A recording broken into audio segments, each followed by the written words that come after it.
Estamos acercándonos al final del capítulo 15 de Deuteronomio. Y en nuestro programa anterior estábamos hablando de el año sabático, o sea, el año de remisión. Y vimos cómo cada 7 años los israelitas debían hacer remisión. Y al final dijimos que los esclavos debían también ser liberados en el 7º año. Ahora, cuando el esclavo fuera liberado, no debía ser despedido con las manos vacías. Veamos ahora lo relacionado al esclavo permanente. Ya hemos hecho mención del esclavo permanente cuando estudiamos el capítulo 21 de Éxodo. Leamos entonces los versículos 16 y 17 de este capítulo 15 de Deuteronomio.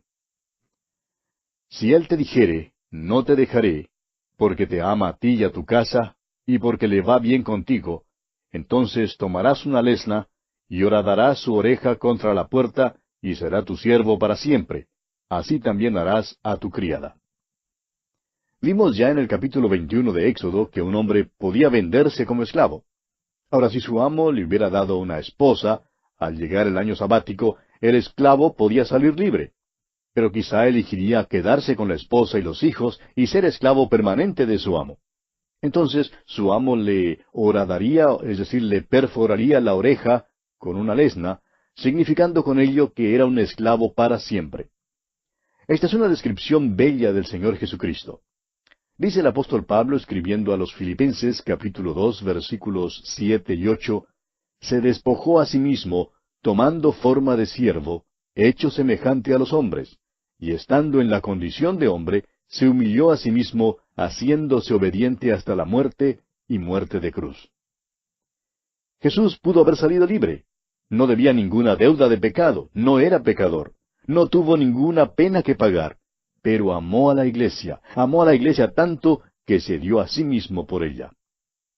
Así como al siervo se le perforaba la oreja con lesna, el salmista dice allá en el Salmo 40, versículo 6, has abierto mis oídos.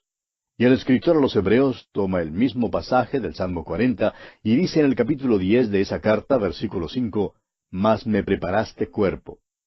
El Señor Jesús fue hecho carne a fin de poder ser crucificado por usted y por mí.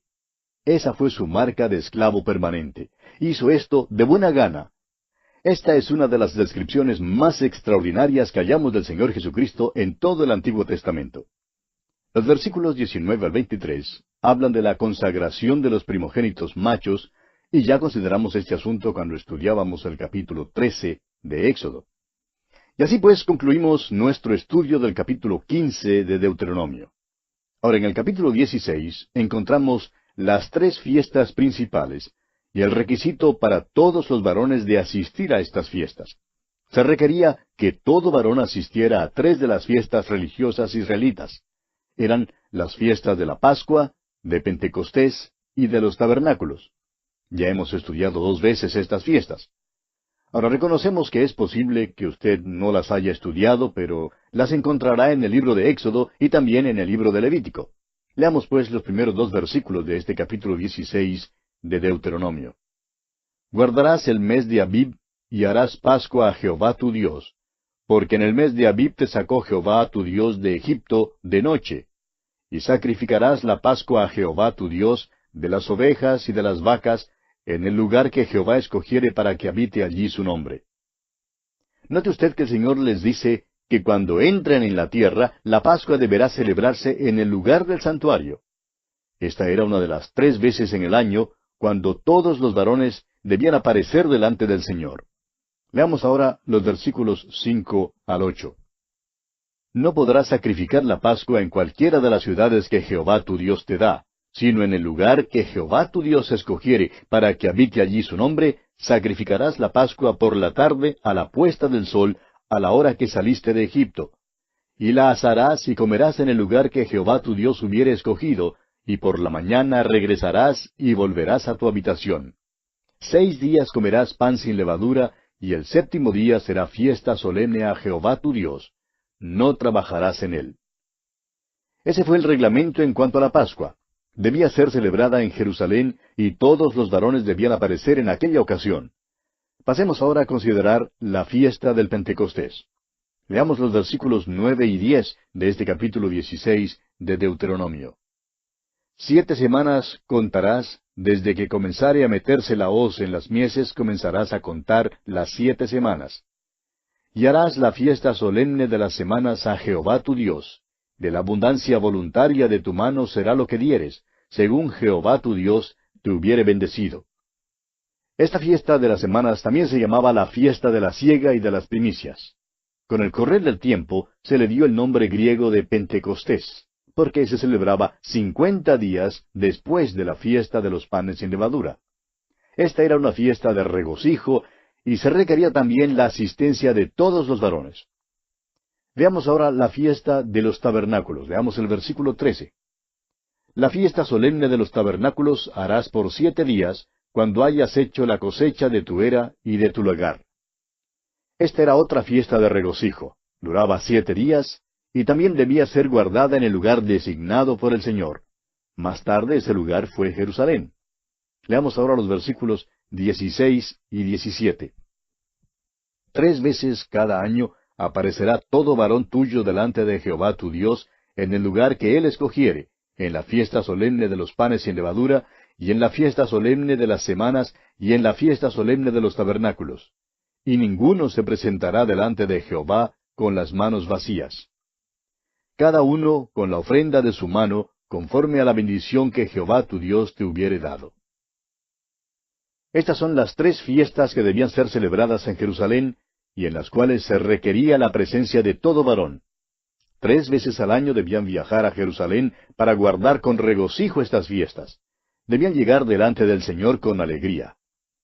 Leamos ahora el versículo 18 de este capítulo 16 de Deuteronomio.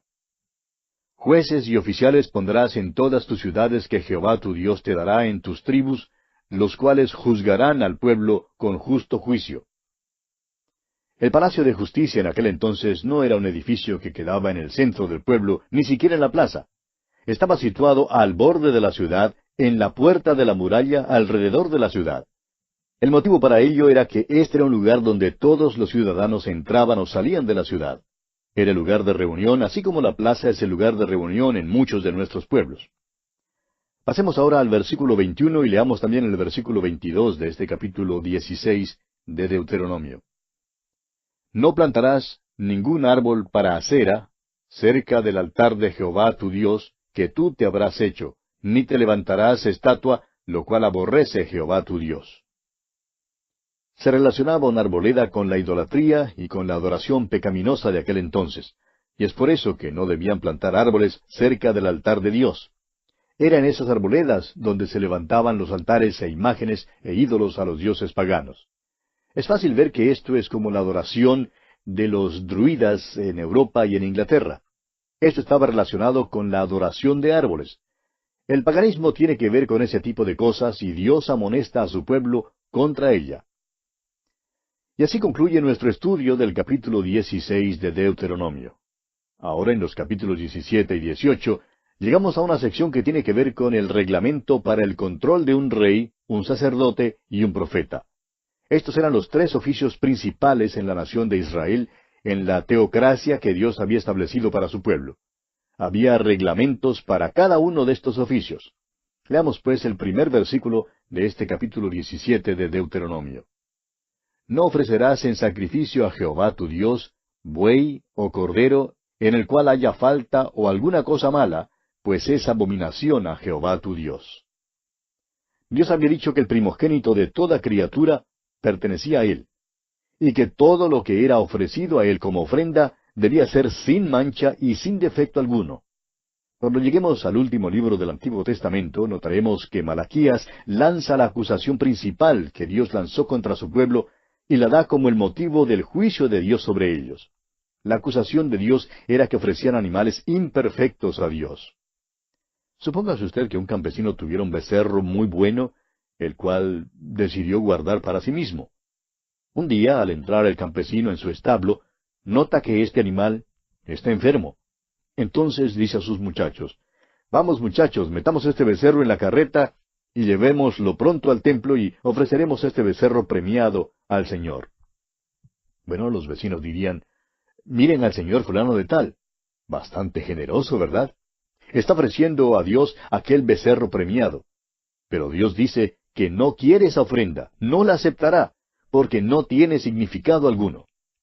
¿Se da usted cuenta, amigo oyente, de que si muchos creyentes fueran examinados en cuanto a la manera en que negocian con Dios, serían arrestados y echados en la cárcel? Si nosotros negociáramos con el mundo o con los individuos de la misma manera, nos echarían en la cárcel. Cada uno debe examinarse. ¿Cuán honestos somos nosotros en cuanto a nuestros tratos financieros? Ahora, por favor, no nos entienda mal. Dios no es pobre. Es dueño de toda la plata y el oro. Los millares de animales en los collados son de Él. No necesita de nuestra ofrenda de alguna vaca enferma. En realidad, no nos es posible dar a Dios nada. Entonces, ¿por qué pide una ofrenda? Bueno, nos permite ofrecérsela a Él porque es una bendición a nuestras propias almas. No recibimos bendición cuando somos pobres y mezquinos para con Dios. Debemos considerar lo que hacemos para las misiones. Muchos hoy en día dan su ropa de desecho y usada a las misiones y a los misioneros. Amigo oyente, Dios no quiere nuestros sobrantes. Él quiere lo mejor de nosotros. Leamos ahora los versículos 2 hasta el 5 de este capítulo 17 de Deuteronomio. Cuando se hallare en medio de ti, en alguna de tus ciudades que Jehová tu Dios te da, hombre o mujer que haya hecho mal ante los ojos de Jehová tu Dios, traspasando su pacto, que hubiere ido y servido a dioses ajenos, y se hubiere inclinado a ellos, ya sea al sol, o a la luna, o a todo el ejército del cielo, lo cual yo he prohibido, y te fuere dado aviso, y después que oyeres y hubieres indagado bien, la cosa pareciere de verdad cierta, que tal abominación ha sido hecha en Israel, entonces sacarás a tus puertas al hombre o a la mujer que hubiere hecho esta mala cosa, sea hombre o mujer, y los apedrearás, y así morirán. Esta es una ley absoluta contra la idolatría. La pena por violar uno de los 10 mandamientos debía ser muerte por lapidación. Pero nosotros somos tan generosos y tan amantes, y nos creemos tan civilizados hoy en día, que hemos acabado con la pena de muerte. Notará usted que este pasaje menciona la idolatría, que era cosa común en las culturas de aquel entonces. La mitología griega y la idolatría del Oriente tienen muchos dioses y diosas que fueron asociados con el sol, la luna y las estrellas. En la mitología griega, por ejemplo, Apolo era el dios del sol, y Diana era la diosa de la luna. Honraban y daban culto a las criaturas antes que al Creador. Ahora, ¿dónde principió todo esto? Bueno, creemos que comenzó allá en la Torre de Babel. Esa Torre de Babel fue en verdad un lugar de reunión para todos los que estaban contra Dios. Dios había enviado un diluvio, y ahora iban a adorar al sol porque el sol nunca enviaría un diluvio. Lo más interesante es que no sabían que es el sol el que hace subir el agua y mueve las nubes a través del cielo, causando la caída de la lluvia. La idolatría de aquel entonces no era muy exacta, ni lo era la ciencia. Y quizá la ciencia de nuestros tiempos tampoco tenga la palabra final.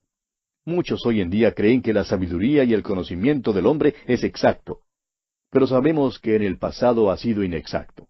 Adoraban al sol, la luna y las estrellas porque creían que los cuerpos celestiales les favorecían. Adoraban a estos antes que al Creador, quien los hizo. Esta es la condenación de Dios para ellos. Leamos ahora el versículo 6 de este capítulo 17 de Deuteronomio. Por dicho de 2 o de 3 testigos, morirá el que hubiere de morir. No morirá por el dicho de un solo testigo. Note usted cuán cuidadosamente Dios protege su ley, a fin de que sea justa y no arbitraria. Un hombre no podía salir a las puertas de la ciudad precipitadamente solo porque no le gustaba a uno de sus vecinos y acusar al vecino de adorar al dios del sol, o a Astoret, dios babilónico, o a Baal, o a Afrodita, o a alguno de los dioses falsos. Tenía que haber 2 testigos o más para condenar al hombre. Hoy en día, un solo testigo puede enviar al hombre a la cámara de gas o a la silla eléctrica. Y esto no debe ser así. Dios siempre requirió que hubiera 2 testigos o más. Dios es muy justo en sus tratos. Veamos ahora los versículos 8 y 9 de este capítulo 17 de Deuteronomio. Cuando alguna cosa te fuere difícil en el juicio, entre una clase de homicidio y otra, entre una clase de derecho legal y otra, y entre una clase de herida y otra, en negocios de litigio en tus ciudades, entonces te levantarás y recurrirás al lugar que Jehová tu Dios escogiere. Y vendrás a los sacerdotes levitas y al juez que hubiere en aquellos días, y preguntarás, y ellos te enseñarán la sentencia del juicio. En la teocracia debían dirigir sus casos al sacerdote o a los jueces, a quienes Dios pondría sobre ellos. En una teocracia nunca debieron haber tenido un rey. Sabemos que más tarde pidieron un rey y que Dios concedió su petición. Recuerde usted que el Salmo 106, versículo 15 dice, «Y Él les dio lo que pidieron, mas envió mortandad sobre ellos». Se dijo esto en cuanto a su experiencia en el desierto, pero es una verdad para todo tiempo. Si Dios contestara muchas de nuestras oraciones, así como nosotros las pedimos, sería la equivocación más grande del mundo. Dios es bondadoso y muchas veces rehúsa conceder nuestras peticiones. Así es conmigo y de seguro que así es también con usted. Era posible que los testigos no estuvieran de acuerdo en cuanto a una cuestión importante. Dios les dijo que debían entonces ir al sacerdote cuando la evidencia pareciera ser igualmente impresionante por parte de los dos. Leamos ahora los versículos 10 y 11 de este capítulo 17 de Deuteronomio. «Y harás según la sentencia que te indiquen los del lugar que Jehová escogiere, y cuidarás de hacer según todo lo que te manifiesten. Según la ley que te enseñen, y según el juicio que te digan, harás. No te apartarás ni a diestra ni a siniestra de la sentencia que te declaren». La ley no abordaba toda situación. Los desacuerdos debían ser llevados al sacerdote y luego debían obrar de acuerdo con la decisión dada. Ahora, la desobediencia al juicio del sacerdote debía ser castigada con la pena de muerte. Leamos aquí el versículo 12. «Y el hombre que procediere con soberbia, no obedeciendo al sacerdote que está para ministrar allí delante de Jehová tu Dios, o al juez, el tal morirá, y quitarás el mal de en medio de Israel». La única vez que sepamos que este procedimiento de consulta al sacerdote fue usado, se registra ya en el libro del profeta Ageo, capítulo 2, versículo 11. De seguro que fue usado muchas veces, pero dice allí en Ageo capítulo 2, versículos 11 y 12, «Así ha dicho Jehová de los ejércitos. Pregunta ahora a los sacerdotes acerca de la ley, diciendo, si alguno llevare carne santificada en la falda de su ropa, y con el vuelo de ella tocare pan, o vianda, o vino, o aceite, o cualquier otra comida, ¿será santificada? Y respondieron los sacerdotes y dijeron, no. Ahora, en caso de que la ley específicamente abordara una cuestión y en forma dogmática diera un reglamento en cuanto a ella, no habría ninguna necesidad de llevar el asunto al sacerdote. Pero si tuvieran que llevar un asunto al sacerdote o al juez para que él diera una decisión, esa decisión o veredicto era final y debía ser obedecido estrictamente. Veamos ahora las leyes tocante a un rey. Dios sabe que llegará el tiempo cuando demandarán tener un rey, así como tenían las otras naciones. Ahora Dios dice que su rey debe ser israelita y no extranjero. Leamos los versículos 16 al 19 de este capítulo 17 de Deuteronomio. Pero él no aumentará para sí caballos, ni hará volver al pueblo a Egipto, con el fin de aumentar caballos, porque Jehová os ha dicho, no volváis nunca por este camino. Ni tomará para sí muchas mujeres, para que su corazón no se desvíe, ni plata ni oro amontonará para sí en abundancia.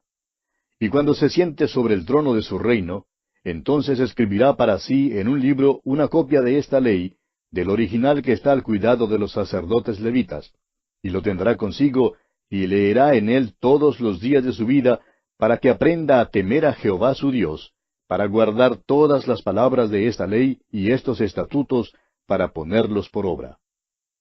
Aquí tenemos los reglamentos para el rey. Es interesante notar que el rey Salomón violó estos reglamentos. En primer lugar, él aumentó para sí caballos. Los establos de Salomón habrían hecho que los hipódromos actuales se vean diminutos.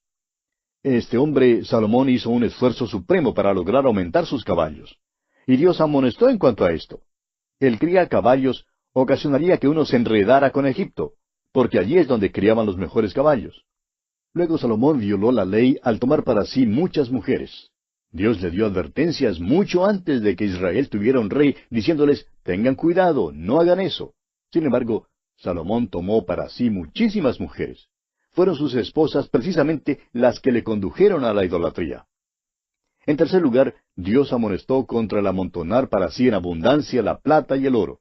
Sin embargo, eso es exactamente lo que hizo Salomón. David empezó a amontonar la plata y el oro pero David lo estaba amontonando para la construcción del templo. Pero Salomón continuó amontonando la plata y el oro para sí mismo. Esta fue la ruina de Salomón, y la onerosa imposición de impuestos fue el motivo directo de la división del reino en los reinos del norte y del sur después de la muerte de Salomón. Ahora, finalmente, el rey debía ser un hombre cumplidor de la palabra de Dios. Debía tener una copia particular de la ley de Dios y debía leerla cada día de su vida. Y bien, así concluye, amigo oyente, nuestro estudio del capítulo 17 de Deuteronomio. En nuestro próximo programa comenzaremos a estudiar el capítulo 18, que trata de los sacerdotes y profetas y la prueba del verdadero profeta. Le invitamos pues a acompañarnos mientras continuamos nuestro recorrido por el capítulo 18 de Deuteronomio.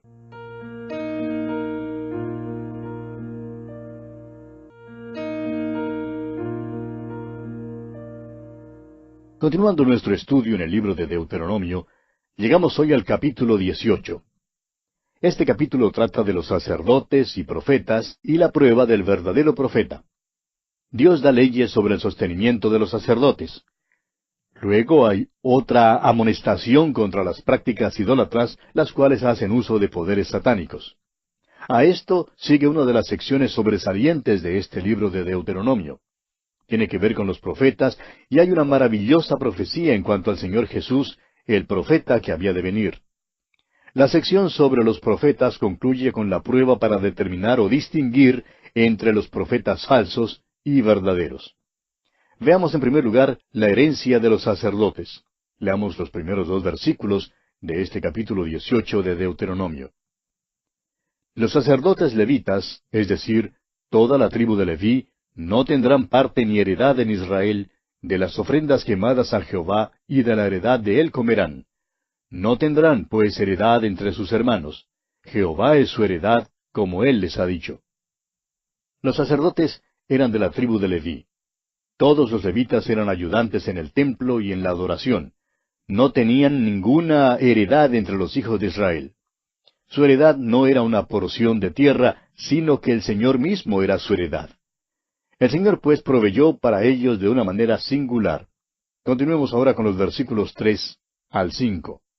Y este será el derecho de los sacerdotes de parte del pueblo, de los que ofrecieren en sacrificio buey o cordero, darán al sacerdote la espaldilla, las quijadas y el cuajar. Las primicias de tu grano, de tu vino y de tu aceite, y las primicias de la lana de tus ovejas le darás. Porque le ha escogido Jehová tu Dios de entre todas tus tribus, para que esté para administrar en el nombre de Jehová, él y sus hijos, para siempre. No vamos a leer todo este pasaje, pero sí creemos que esto aquí es un gran principio que Dios da. Creemos que este todavía es el método que Dios usa para llevar a cabo su obra en el mundo. Creemos que Dios espera que su pueblo sostenga la obra de proclamar la palabra de Dios al mundo. Ahora no creemos que deba hacerse todavía de esta misma manera específica. Si los hombres trajeran perniles de res y de cordero, bueno, yo comería biftec y chuleta de cordero constantemente. Pero no creemos que Él quiera que lo hagamos de esta misma manera en el día de hoy. Sin embargo, el principio o método todavía es válido. Veamos ahora la prohibición de las prácticas idólatras.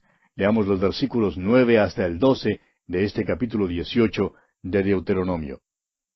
Cuando entres a la tierra que Jehová tu Dios te da, no aprenderás a hacer según las abominaciones de aquellas naciones. No sea hallado en ti quien haga pasar a su hijo o a su hija por el fuego, ni quien practique adivinación, ni agorero, ni sortílego, ni hechicero, ni encantador, ni adivino, ni mago, ni quien consulte a los muertos, porque es abominación para con Jehová cualquiera que hace estas cosas, y por estas abominaciones Jehová tu Dios echa estas naciones de delante de ti. Cuando los israelitas entraran en la tierra prometida, no debían seguir las costumbres paganas que practicaban los moradores en esa tierra. El apóstol Pablo amonesta en su primera carta a Timoteo, capítulo 4, versículo 1, que en los postreros tiempos algunos apostatarán de la fe, escuchando a espíritus engañadores y a doctrinas de demonios. Es decir, estarán echando mano de ese mundo invisible y satánico. Ahora permítanos especular y usted puede creer según la manera que usted desee creer. Pero creemos que ahora hemos llegado a ese período. Hay una gran manifestación de la adoración de Satanás. En el sur del estado de California, en los Estados Unidos, por ejemplo, existen iglesias de Satanás donde en verdad le adoran.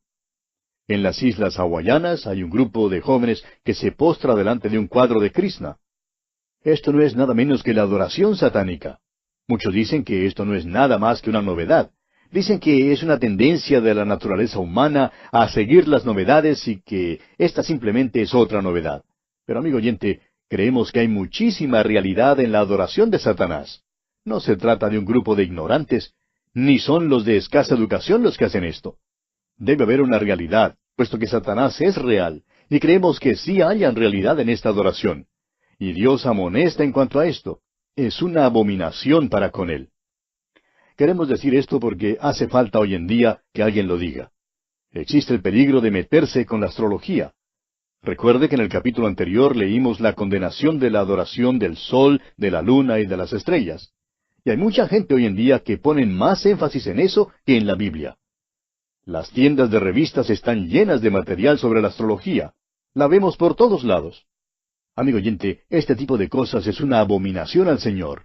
No me culpe usted a mí, no es una abominación para conmigo. Es una abominación para con el Señor, porque aleja a muchos del Dios vivo y verdadero. Les sumerge en tinieblas y en la creencia de demonios. Hay una realidad en cuanto al mundo de demonios. Existen ángeles caídos y el mundo espiritual. Y Dios manda que no nos metamos en eso. Pero hoy en día muchos se meten allí. Hacen uso de las drogas, se sirven de todos los medios posibles para tratar de comunicarse con ese mundo invisible, el mundo satánico. Y Satanás, por supuesto, se alegra muchísimo de comunicarse con ellos. Un hijo de Dios, amigo oyente, no debe meterse en estas cosas. Cualquier paso en esa dirección significa que usted tiene una fe débil y que no confía de veras en Cristo como su Salvador personal. Eso quiere decir que usted se está apartando del verdadero Espíritu, el Espíritu Santo, y de la palabra de Dios. Dios ha dado amonestaciones en cuanto a este tipo de cosas. Sus amonestaciones han sido muy exactas en el pasado. Es mejor, pues, que le sigamos y le obedezcamos. Bien, veamos ahora los versículos 13 y 14 de este capítulo 18 de Deuteronomio. Perfecto serás delante de Jehová tu Dios, porque estas naciones que vas a heredar, a agoreros y a adivinos oyen, mas a ti no te ha permitido esto Jehová tu Dios. Aquellas naciones en la tierra prometida debían ser juzgadas por esta misma causa. Israel ha sido llamado para ser testigo del Dios vivo y verdadero. Veamos ahora la promesa de un profeta venidero. Continuemos con los versículos 15 hasta el 17 de este capítulo 18 de Deuteronomio. Profeta de en medio de ti, de tus hermanos, como yo, te levantará Jehová tu Dios, a él oiréis, conforme a todo lo que pediste a Jehová tu Dios en Horeb el día de la asamblea, diciendo, no vuelva yo a oír la voz de Jehová mi Dios, ni vea yo más este gran fuego, para que no muera. Y Jehová me dijo, han hablado bien en lo que han dicho. Los hijos de Israel debían escuchar a los profetas. ¿Por qué? Porque hablaban la verdad. Eso es lo principal, eso es lo fundamental. Pero la segunda razón por la cual debían escuchar a sus profetas era porque se les estaba preparando para escuchar al mensajero final, al profeta final, al Señor Jesucristo. Algunos todavía preguntan por qué Dios no se revela en el día de hoy. Amigo oyente, en la persona del Señor Jesucristo, Dios puso el punto final a la frase. Dios escribió el terminado al final del libro. Dios puso las últimas comillas a la cita. No tiene nada más que decir al mundo que lo que ha dicho en Jesucristo. Debemos, pues, escucharle a Él. Debemos atenderle a Él. Usted recordará que en la transfiguración, Dios el Padre dijo allá en Mateo 17:5, Este es mi Hijo amado, en quien tengo complacencia, a Él oíd. Amigo oyente, escúchele a Él. Él es la palabra final. El Señor Jesucristo es la revelación final, completa y última de Dios al hombre. Esto es lo que Moisés está diciendo aquí en el libro de Deuteronomio. Veamos ahora los versículos 18 y 19. Profeta les levantaré de en medio de sus hermanos como tú, y pondré mis palabras en su boca, y él les hablará todo lo que yo le mandare.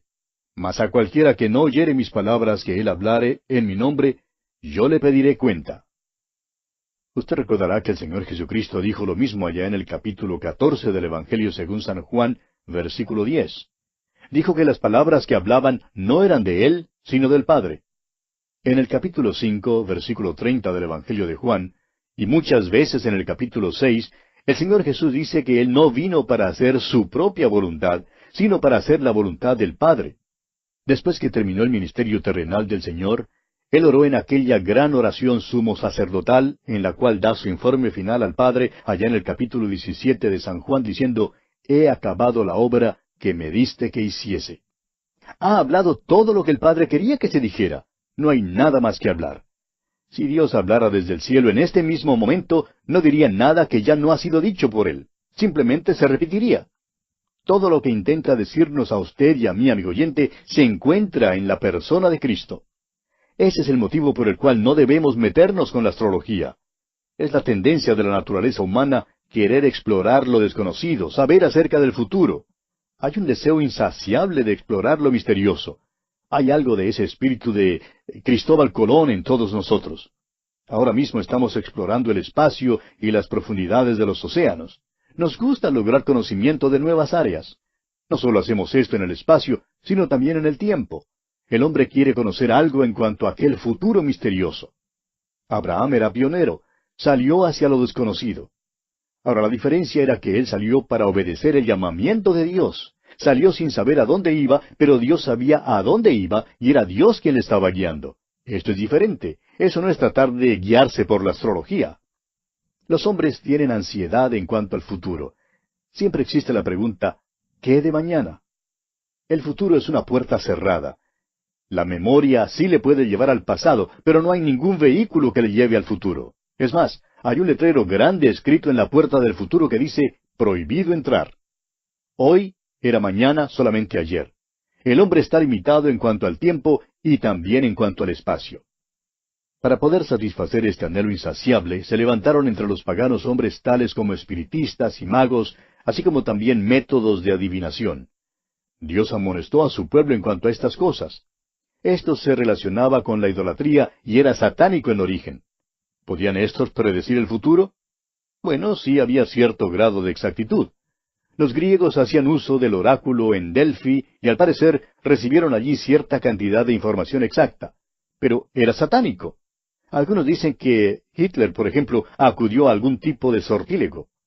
Y la sección de anuncios de algunos periódicos en nuestras ciudades le revelará a usted que hay muchos sortílegos que se ganan la vida hablando acerca del futuro. Los astrólogos a veces son exactos. Muchas de sus predicciones son tan generales que tienen que ser exactas para algunos. Pero ¿no se da usted cuenta, amigo oyente, que al hombre nunca le ha sido dado dominio sobre el futuro? El hombre no tiene ninguna autoridad sobre el futuro. Solo Dios puede predecir el futuro. Pertenece a Él. Ese es el carácter singular de la palabra de Dios. Llega más allá del presente. La prueba más grande para mí de que la Biblia es la palabra de Dios es el cumplimiento de la profecía. Una cuarta parte de toda la Biblia era profecía en el tiempo en que fue escrita, y una gran porción de esa profecía ya se ha cumplido. Dios tiene profecías en cuanto a ciudades y naciones y grandes imperios en el mundo. Bajo tales circunstancias, los falsos profetas sí se levantarán. Hoy en día hay falsos profetas. Quieren el estado legal y la posición que perteneció al verdadero profeta de Dios. Por tanto, Dios da una prueba mediante la cual Israel podía protegerse de los falsos profetas. Veamos, pues, la prueba para determinar o distinguir entre los profetas verdaderos y los falsos.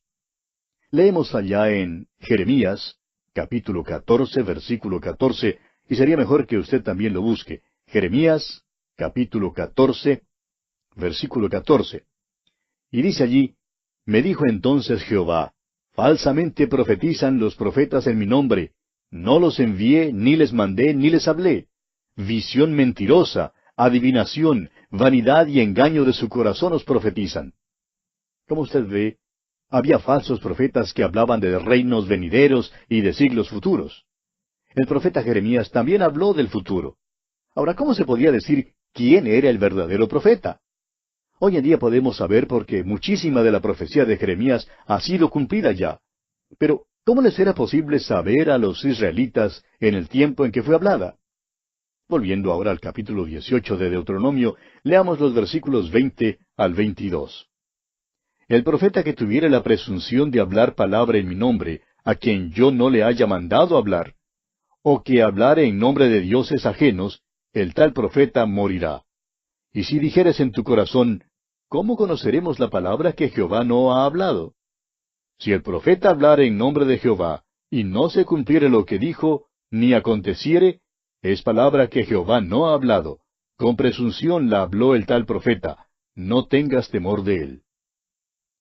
Vamos a considerar esto por un momento, amigo oyente. Isaías es profeta de Dios, un verdadero profeta de Dios. Ahora, ¿cómo lo sabemos? Profetizó que la Virgen concebiría y daría a luz un hijo. Él claramente señaló la venida del Señor Jesús, su nacimiento, su vida y su muerte. Ahora, supóngase que alguien hubiera preguntado a Isaías, ¿cuándo iba a tener lugar todo esto? Él habría contestado que no estaba muy seguro, pero que podría ocurrir después de centenares de años. En realidad fueron 700 años. Bueno, ese grupo se reiría y diría que ellos ni estarían presentes para saber si hablaba la verdad o no. Todos los verdaderos profetas hablaban también en cuanto a situaciones locales. Esa fue su prueba. Tenían que hablar en cuanto a una situación local que iba a suceder enseguida. Y sus profecías tenían que ser completamente exactas. No podían errar en ninguna parte de su profecía.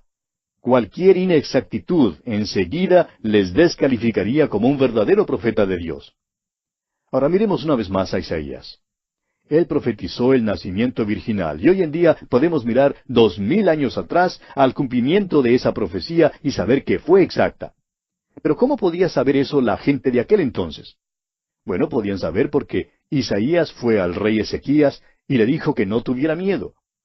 Había un ejército asirio de unos 300,000 soldados ávidos de entesar el arco, los cuales rodeaban la ciudad, pero Isaías dijo que ni una sola flecha entraría a la ciudad. Estos asirios habían conquistado otras naciones y estaban allí para conquistar a Jerusalén y para llevar al cautiverio a Israel. Pero Isaías le dijo a Ezequías que no los temiera. Todos estos muchachos del ejército asirio tenían arco y flecha. Era de esperarse que uno de esos tipos dejara ir volando alguna flecha sobre la muralla simplemente para ver si le era posible darle a alguien. Era de esperarse que entre un ejército de 300,000 hombres hubiera un soldado ávido de disparar la flecha. Ahora, si una flecha entraba en la ciudad, Isaías perdía su posición como verdadero profeta de Dios. Pero ¿sabe usted, amigo oyente, que ninguna flecha entró en la ciudad? Ni siquiera una. Isaías, pues, salió bien con su profecía. Hubo otras veces cuando Isaías habló en cuanto a una situación local y sucedió así como había dicho. El verdadero profeta, pues, tenía que acertar el 100% de las veces que profetizaba. Ahora, ¿qué de los falsos profetas hoy en día? Hay falsos profetas que predicen en cuanto al fin del mundo. Ha habido profetas durante la guerra, los cuales predijeron que la guerra terminaría en cierto día, pero se equivocaron. Un verdadero profeta debe ser exacto en todo detalle. Pero ¿sabía usted que no hay ninguna amonestación hoy en día en cuanto a los falsos profetas para la iglesia? ¿Y sabe por qué no? Porque no hay más profecía para ser revelada. Toda ha sido revelada ya en el Señor Jesucristo y en su palabra. Nuestra amonestación hoy en día no es en cuanto a los falsos profetas. Nuestra amonestación hoy es en cuanto a los falsos maestros. El apóstol Pedro habla de esto en su segunda carta, capítulo 2, versículo 1, cuando dice, «Pero hubo también falsos profetas entre el pueblo, como habrá entre vosotros falsos maestros». La amonestación para nosotros es escuchar con mucho cuidado la enseñanza de la palabra de Dios. Cualquier cosa que se nos diga hoy en día debe ser conforme a la palabra de Dios. Cada uno puede estudiar la palabra de Dios. Ese es nuestro criterio. Pero debemos cuidarnos de los falsos maestros y debemos juzgar lo que dicen según su conformidad o falta de conformidad con la palabra de Dios. Un falso maestro nos puede parecer muy dulce y muy piadoso, pero si su enseñanza no se conforma, es decir, no está de acuerdo con la palabra de Dios, entonces sabemos que es falso. Y así, amigo oyente, concluye nuestro estudio del capítulo 18 de Deuteronomio. Ahora, en el capítulo 19, se nos habla de las ciudades de refugio, la extensión de la tierra y la severidad de la ley. Este capítulo 19 principia con instrucciones en cuanto a las ciudades de refugio en los primeros 7 versículos. Ya hemos tratado algo sobre estas ciudades y solamente diremos, en resumen, que un hombre que había matado accidentalmente a otro podría huir a una ciudad de refugio. Esto no se aplicaba a un homicidio premeditado. Dios da el ejemplo de 2 hombres que trabajaban juntos en el monte. Al dar su mano el golpe con el hacha para cortar algún leño, si saltaba el hierro del cabo y daba muerte a uno de los hombres, al otro se le permitía huir a la ciudad de refugio. Sería protegido allí hasta cuando pudiera ser enjuiciado con imparcialidad. Veamos entonces lo relacionado con la extensión de la tierra. Leamos los versículos 8 y 9 de este capítulo 19 de Deuteronomio. Y si Jehová tu Dios ensanchare tu territorio como lo juró a tus padres, y te diere toda la tierra como prometió dar a tus padres, siempre y cuando guardares todos estos mandamientos que yo te prescribo hoy, para ponerlos por obra, que ames a Jehová tu Dios, y andes en sus caminos todos los días, entonces añadirás 3 ciudades más a estas 3. La prueba del amor es la obediencia. Si Israel hubiera obedecido a Dios, los israelitas habrían sido bendecidos y Dios habría extendido su tierra. Entonces habrían podido añadir 3 ciudades de refugio más. Pero nunca necesitaron de ellas por la sencilla razón que de los 777,000 kilómetros cuadrados que Dios les dio, solamente ocuparon 77,000 kilómetros cuadrados. Ahora leamos el versículo 14 de este capítulo 19 de Deuteronomio. En la heredad que poseas en la tierra que Jehová tu Dios te da, no reducirás los límites de la propiedad de tu prójimo que fijaron los antiguos. Tenemos aquí el hecho de que los límites eran inviolables. Esta era la protección de la propiedad humana y establece los derechos de propiedad. Consideremos ahora la severidad de la ley. Leamos el versículo 15 de este capítulo 19 de Deuteronomio.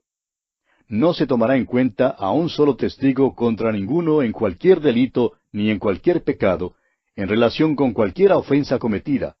Solo por el testimonio de 2 o 3 testigos se mantendrá la acusación. Este pasaje nos revela lo terrible de la ley. Las demandas de la ley eran terribles y un solo testigo no era suficiente. Cualquiera que dice hoy en día que quiere vivir bajo la ley debe descubrir lo que es. Ahora en los versículos 16 al 20, el Señor explica si se levantaba un testigo falso, entonces el acusado y el acusador debían pararse delante del Señor, delante de los sacerdotes y los jueces. Ahora, si los jueces decidían que el testigo era falso, entonces lo que él quería que le hicieran al acusado sería el castigo que él mismo recibiría. De esa manera, la maldad debía ser quitada de la nación. Leamos ahora el versículo 21, el versículo final de este capítulo 19 de Deuteronomio. Y no le compadecerás, vida por vida, ojo por ojo, diente por diente, mano por mano, pie por pie. Esa es la ley, amigo oyente. No hay nada de misericordia en la ley. Doy gracias que el Señor hoy en día no me está juzgando sobre la base de la ley. Me salva por la gracia. Si Él me salvara por la ley, yo estaría perdido para siempre, porque nunca me sería posible cumplir los requisitos de la ley. La ley es la ley. Hoy en día hemos adquirido una actitud muy indiferente en cuanto a ella. Dios ejecuta la ley, ojo por ojo, diente por diente. ¿Cómo le doy gracias a Dios que Jesucristo pagó la pena de la ley para que hubiera perdón para los pecadores? El tribunal de Cristo se ha constituido en propiciatorio porque Cristo murió y su sangre ha sido rociada allí. Dios nos salva por su gracia. No hemos guardado la ley, la hemos violado. Todos somos culpables delante de Dios. Pero Cristo pagó la pena a fin de que los requisitos de la ley sean cumplidos. Ahora Dios tiene libertad para salvar a los pecadores por su maravillosa e infinita gracia. Y aquí concluye nuestro estudio del capítulo 19 de Deuteronomio.